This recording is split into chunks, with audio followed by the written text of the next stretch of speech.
राहुल गांधी कहते हैं कि मुझे 19 साल का अनुभव हो गया है, भारत जोड़ो यात्रा करके आया मैं, और मेरे पास अनुभव है कि मैं मोदी को सीधी टक्कर दे सकता हूँ और प्रधानमंत्री वो बेवकूफ़ सबके सामने वो आगे चला रहा है और अपनी बहन को जो शादीशुदा बाल बच्चेदार है उसकी पप्पी ले रहा है। वो ये कौन सा करेक्टर है? संसद में फ्लाइंग किस करना, कहीं फ्लाइंग किस कर रहा है? ये वैसी अभी तो इम्पिच्योर है, वो मिच्योर नहीं है।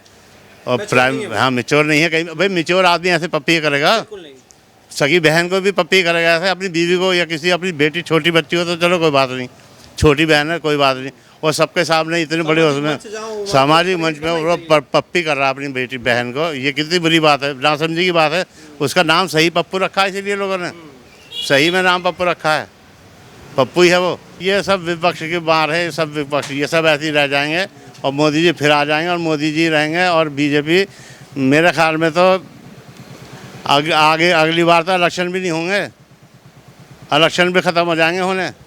फिर मोदी जी जब तक जिंदा है वो रहेंगे, और उसके बाद कोई दूसरा योगी जी आए या कोई भी आए या नितिन गडकरी आए या कोई भी आए, वही प्राइम मिनिस्टर बनेगा हिंदुस्तान का, और कोई नहीं बन सकता। किसी पार्टी को भी जान नहीं है, कोई दम नहीं है, कुछ भी नहीं है। झीलों की नगरी बनाना चाहता हूँ। बांध दिया वो केजरीवाल को मोदी जी ने कल बांध दिया। अब गवर्नर साहब के पास चला गया सब कुछ। अब करे देखे क्या करा उसने, कुछ भी नहीं करा। मेरी बाहर सड़कें देखो, ये हमारी सारी सड़कें रिसीवर देखो, सब बेकार हुए पड़े हैं, सारा बर्बाद कर दिया केजरीवाल चंद्रू ने। इसका नाम मैंने चंद्रू रखा है, एहसान फरामोश और चंद्रू केजरीवाल है ये बिल्कुल झूठ बोलता है। इसने कुछ नहीं करा, इसने अब सिर्फ अपना मकान बनाया है बहुत टॉप का वैशाली में, और वहाँ जहाँ रह रहा है ये सिविल लाइन में, वो उसको भी महल बना लिया इसने, शीश महल बहुत बड़ा। ये कहता था झूठा चंद्रू कि मैं छोटे फ्लैट में रहूँगा, छोटी गाड़ी में रहूँगा। कहाँ है वो सब? और जब मैं तो ये कहता हूँ मोदी जी इसको बीमार करके वापस कर दें, जैसा ये आया था बीमार टीबी का मरीज़, और ये कह रहा था छोटे फ्लैट में रहूँगा। इसको छोटे फ्लैट में रखेंगे मोदी जी, कर देंगे इसको ऐसा कर देंगे कि जैसे वो मनीष सिसोदिया और सत्येंद्र जैन जेल में पड़े ना, ये भी जेल में जाएगा बहुत जल्दी जाएगा जेल में। अच्छा, एक और सवाल है मेरा, क्या आपको लगता है कि कोई विदेशी ताकतें हैं जो भारत की अस्मिता पे लगातार प्रहार कर रही है, भारत की जो हिंदू मुस्लिम भाईचारे की सद्भावना है उस पर प्रहार करने की कोशिश करती है ताकि भारत का माहौल बिगड़े? ये तो चलता रहता है, लेकिन हमें इससे भयभीत नहीं होना चाहिए। हम इससे बिल्कुल भयभीत नहीं है। हमारा भारत बहुत बड़ा है, बहुत बड़ा है हमारा भारत। हिंदुस्तान बहुत बड़ा है। वो सोने की चिड़िया थी, सोने की चिड़िया है। इस पर सबकी नज़रें हैं, सबके। हमारे यहाँ जो डिप्लोमेट आते हैं ना, वो ये कहते हैं, मेरी उनसे खुद बातचीत होती थी। अब जब मैं काम करता था पालिका भवन में, मेरी शॉप थी, वो मेरे पास काम कराने आते थे एम्बेसी के लोग। वो कहते थे कि सुल्तान साहब, जब हम उनसे पूछते थे कि आपको हिंदुस्तान कैसा लगता है, कह रहे कि मैं चाहता हूँ कि मैं ज़िंदगी भर यहीं रहूँ, और दोबारा अगर ट्रांसफ़र भी हो जाए तो मैं ट्रांसफ़र हो करके भी यहीं आऊँ, चूँकि यहाँ पर बहुत फ्रीडम है, बहुत बढ़िया है, खाना पीना, मौसम, लोग बहुत अच्छे हैं, सब कुछ बहुत अच्छा है। ये सब इनकी सियासत है, ये कांग्रेस वालों की, और ये सब झूठ बोलते हैं और कुछ नहीं है। अच्छा देखिए, 14 अगस्त पाकिस्तान को आज़ादी मिली, 15 अगस्त हिंदुस्तान को आज़ादी मिली। आपको क्या लग रहा है, इतना समय बीत गया है, भारत भी कहीं ना कहीं तरक्की कर रहा है, पाकिस्तान भी आज़ाद होने के बाद में काफ़ी समय बीत चुका है, कहाँ तक पहुँचे हैं और कितना अंतर इन दोनों देशों की तरक्की में? क्या पाकिस्तान कभी भारत तक पहुँच पाएगा? मैंने बताया ना कि चंद्रयान हमारा चंद्रमा में पहुँच गया है, वो तो नहीं पहुँच पाया, वो तो बातों में ही है, बस लड़ाई झगड़ों में ही है। उसके यहाँ आटा कितना महंगा हो गया, उसे सस्ता कर देना वो पहले तो। हमारे यहाँ तो आज भी आटा बेहतरीन, चावल, अंडा, हर चीज़, मीट, मच्छी, मांस, सब कुछ बेहतरीन बिक रहा है खूब। कोई कमी नहीं है खाने में, किसी को कोई कमी नहीं है, त्यौहार मनाने की कोई कमी नहीं है। अभी 15 अगस्त मना रहे लोग, झंडा भी खरीद रहे हैं लोग, झंडे भी खरीद के लगा रहे हैं लोग शौक से। उनके यहाँ तो बेचारों के वो खाने के पिलाने पड़ रहे हैं। अभी मैंने एक वीडियो डाला था, वहाँ से आया था, एक छोटा सा बच्चा बेचारा, वो मेहनत करके अपने घर का पेट पाला, कह रहा जी बहुत महंगाई है, हम बहुत परेशान हैं। हमारे यहाँ कोई बच्चा कह के देखा, बेटा कोई महंगाई, हमारे आटा महंगा है कुछ है? ये बच्चे से पूछ लो, बच्चा ही बता देगा। मैं बड़ा हूँ, मैं तो नहीं कह रहा, मैंने तो इससे नहीं कहा हाँ कर भाई। एक भारतीय मुसलमान के तौर पर आप कैसे देखते हैं, जब भारत की बात आती है, जब हिंदुस्तान की बात आती है, तो कैसा लगता है आपको, क्या महसूस होता है? अपने भारत की अस्मिता पे हम सब एक हैं। हम कोई हिंदू मुसलमान नहीं है, हम हिंदुस्तानी हैं, मुसलमान हैं। हम जब अपनी मस्जिद में और अपने घरों में इबादत करते हैं, जब हैं मुसलमान हैं, हम बिल्कुल जड़ से मुसलमान हैं। लेकिन अस्मिता की बात अगर आएगी हमारे मुल्क की, वतन की, तो हम एक हैं। हम बॉर्डर पर भी जाके लड़ेंगे, गोली मारेंगे पाकिस्तानियों के, जैसे वीर अब्दुल हमीद ने तोप से उड़ाया था। ऐसे ही हैं हम लोग सब, हमारे बारे में कोई भी गलत ना सोचे। हम पक्के ईमान वाले लोग हैं और अपने हुब्बुल वतन कहते हैं इसको, अपने वतन से मुल्क से प्यार करने वाले लोग हैं। कुरान में भी हमारे लिए लिखा है, अल्लाह का हुक्म है, अल्लाह का ऑर्डर है कि अपने वतन से जहाँ रहते हो उससे मोहब्बत करो। देखिए, कहा जाता है कहीं ना कहीं कांग्रेस पार्टी, वामपंथी दल ये लगातार कहते हैं कि मुस्लिमों पर प्रहार किया जाता है। भाजपा एक नैरेटिव लेके आई, वो कहती है कि मौलाना अब्दुल कलाम की बात की जाए तो वो राष्ट्र के बेटे हैं, लेकिन जब कसाब की बात आती है तो बिल्कुल जाहिर सी बात है उन्हें दंड दिया जाएगा। तो इस प्रकार जो ये नैरेटिव भाजपा लेके आई है, क्या लग रहा है कि यही सही नैरेटिव है? जो भी कोई हो, मैं ये कह रहा हूँ, हिंदू मुसलमान कोई भी हो, जो भी देशद्रोही है उसको बिल्कुल सज़ा मिलनी चाहिए। और जो अच्छा काम करता है, चाहे वो हमारे कलाम साहब हों या मैं भी क्यों ना हूँ, मैं भी अगर कोई अच्छा काम अपने वतन के लिए कर रहा हूँ तो मुझे भी वतन जो है वो वतन अजीज़ है और हमारी सरकार भी हमें ज़रूर कहीं ना कहीं प्रमाणित करती है, हमें ज़रूर मानती है। जैसे कलाम साहब को हमेशा याद किया जाता है, सब याद करते हैं, सब इज़्ज़त करते हैं। और भी लोग हैं जो भी उन जैसे हैं और अच्छे हुब्बुल वतन है, मोहब्बत करने वाले वतन से, वतन के लिए कोई काम कर रहे हैं तो उसको सबको चाहते हैं। भाजपा के 9 साल पूरे हो गए हैं, 24 लोकसभा चुनाव भी बहुत नज़दीक है, विपक्ष अपना गठबंधन बना चुका है, इंडिया नाम रखा है। भाजपा तंज कसती है हालांकि कि डॉट डॉट वाला इंडिया जो आपस में कुछ जुड़ नहीं पाया, वही एनडीए भी अपना गठबंधन लेके बैठा है। आपको लग रहा है ये जो 26 दल दावा कर रहे हैं विपक्ष के कि ये मोदी सरकार को उखाड़ फेंक देंगे, क्या ये सफल हो पाएंगे? इम्पॉसिबल, मतलब ही नहीं होता ये उखाड़ के फेंक दे, शर्त है, दावा है हमारा। लेकिन बड़े बड़े कई राज्यों के मुख्यमंत्री हैं इन 26 दलों में, ममता बनर्जी, एमके स्टालिन, शरद पवार, लालू प्रसाद यादव, तेजस्वी यादव, इतने अरविंद केजरीवाल, इतने बड़े बड़े नाम शामिल हैं। मोदी जी एक बात कहते हैं कि ये सब कितनी दल बन जाएं, ये सब मेरे ही हैं, सब मेरे हैं। अब वो क्यों कहते हैं? क्योंकि सब मोदी जी पावरफुल हैं, पावरफुल हैं वो। राहुल गांधी कहते हैं कि मुझे 19 साल का अनुभव हो गया है, भारत जोड़ो यात्रा करके आया मैं और मेरे पास अनुभव है कि मैं मोदी को सीधी टक्कर दे सकता हूं और प्रधानमंत्री वो बेवकूफ़ सबके सामने वो आगे चला रहा है और अपनी बहन को जो शादीशुदा बाल बच्चेदार है उसकी पप्पी ले रहा है। वो ये कौन सा करेक्टर है? संसद में फ्लाइंग किस करना, कहीं फ्लाइंग किस कर रहा है? ये ऐसी, अभी तो इम्पिच्योर है, वो मिच्योर नहीं है। और प्राइम, हाँ मिच्योर नहीं है कहीं। भाई मिच्योर आदमी ऐसे पप्पी करेगा? सगी बहन को भी पप्पी करेगा ऐसे, अपनी बीवी को या किसी अपनी बेटी छोटी बच्ची हो तो चलो कोई बात नहीं, छोटी बहन है कोई बात नहीं, और सबके सामने इतने बड़े उसमें सामाजिक मंच में वो पप्पी कर रहा है अपनी बेटी बहन को, ये कितनी बुरी बात है, नासमझी की बात है। उसका नाम सही पप्पू रखा है, इसीलिए लोगों ने सही में नाम पप्पू रखा है, पप्पू ही है वो।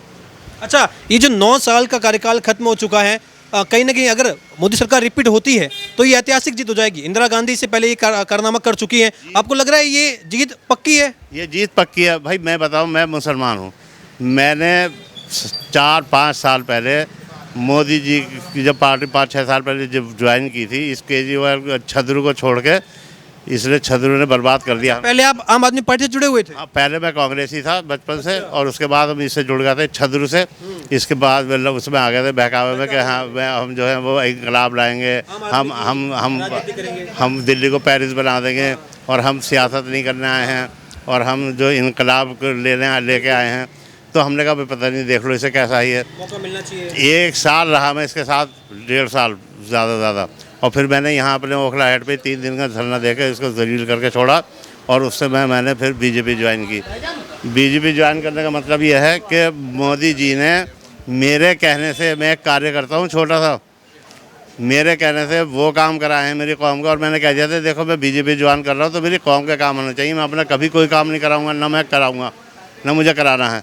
मेरे बच्चे भी कहते हैं कि हमें किसी का हक नहीं मानना, हम अपने उस पर मेरिट पे अपने काम करने आने, अपने गट्स पे ही। एक मस्जिद का काम मेरे ननिहाल में है, वो मैं बार बार बोलता हूँ, वो 25 साल से रुका पड़ा था। और काम क्या था, सिर्फ एक मस्जिद के सामने ट्रांसफार्मर रखा हुआ था, हमारा नाना ने रखवा दिया था, वो नहीं हट पा रहा था, क्योंकि मस्जिद रिकन्स्ट्रक्शन हो रही है, वो मैंने हटवाया। मुरादाबाद चीफ इंजीनियर को पीएमओ के यहाँ से फ़ोन करा के और वो हटवाया और बिल्कुल विदिन डेज वो हट गया। उसके बाद सुवार रामपुर में एक जगह है, वहाँ 9 गांव का रास्ता आदम खां के बेटा जहाँ से एमएलए था, वो गांव के जो ज़मींदार थे उन्होंने रास्ता तंग कर रखा था, नेड़ा गांव वाले, जिससे वो ट्रॉली या ट्रैक्टर या बस वगैरह ना गुजर पाए, वो 10-12 किलोमीटर दूर से घूम के आया करते थे। वो मैंने दिल्ली बैठे ही RSS और BJP से करा दिया। और क्या चाहिए? मैं तो ये कहता हूँ अगर मोदी जी आगे मेरा कोई भी काम ना कराए ना कौम का भी, तो मुझे कोई परवाह नहीं है, क्योंकि वो 2 काम इतने बड़े हो गए हैं कि लोग दुआएं देते हैं मुझे, और मोदी जी को भी दुआएं देते हैं कि यार मोदी जी हम तो सोचते थे गलत आदमी हैं, लेकिन उन्होंने तो मस्जिद का काम करा दिया। और गांव का वो अंदर एंटायर में इंटीरियर में है, वो उसका काम करा दिया और रास्ता खुल गया। सब दुआ देते। वो इतना घूम के आते थे, उनका कोई बस आती थी, बारात आती है, ट्रैक्टर ट्रॉली, अब वो सीधे अपने गांव में घुस जाते हैं। अच्छा, तो आप ये मानते हैं कि भाजपा की जो राजनीति है वो राष्ट्र सर्वोपरि वाली राजनीति? बिल्कुल बिल्कुल ऐसा नहीं है। वो जो उनका नारा है ना मोदी जी का, वो बिल्कुल सही है। और भाई कहीं ना कहीं देखो, एक बात तो सुन लो, वो हिंदू हैं, वो खुल के तो मुसलमानों के साथ दे नहीं सकते, ये बिल्कुल तय है। हाँ, वो अपनी अपनी वो होती है भाई, समुदाय होता है, क्राइटेरिया होता है, उसमें थोड़ा सा करना पड़ता है। लेकिन मोदी जी अगर ऐसे होते तो एक बोरा समाज है, बिल्कुल है, बोरा समाज के हर फंक्शन में जाते हैं। क्यों जाते हैं? वो भी कैसे भी मुसलमान हैं तो मुसलमान, दाढ़ी टोपी वाले हैं, लिबास से भी वो कुरान पढ़ते हैं, सब कुछ उनकी मर्जी से होता है। पसमानदा को 10% का रिजर्वेशन पसमानदा को अब कर दिया। लेकिन सबसे पहले तो वो जो है बोरा समाज को देखिए आप। बिल्कुल। अभी वो कई साल पहले लुलु मॉल बना है, हाँ, वहाँ पर वो अगर गवर्नमेंट से मिलके उसने काम कराया है और वो अब योगी जी से उसका उद्घाटन कराया, तो उस पर कोई आंख उठा के देख नहीं सकता। जैसे उसमें नमाज़ पढ़ने वालों पे थोड़ा सा झगड़ा हुआ था, योगी जी ने कह दिया कि इधर को आंख उठा के मत देख लेना कोई। तो आज वो चल रहा है। और उनका वो जो यूसुफ साहब हैं, जो मॉल के मालिक हैं, वो अक्षरधाम मंदिर गए थे गुजरात।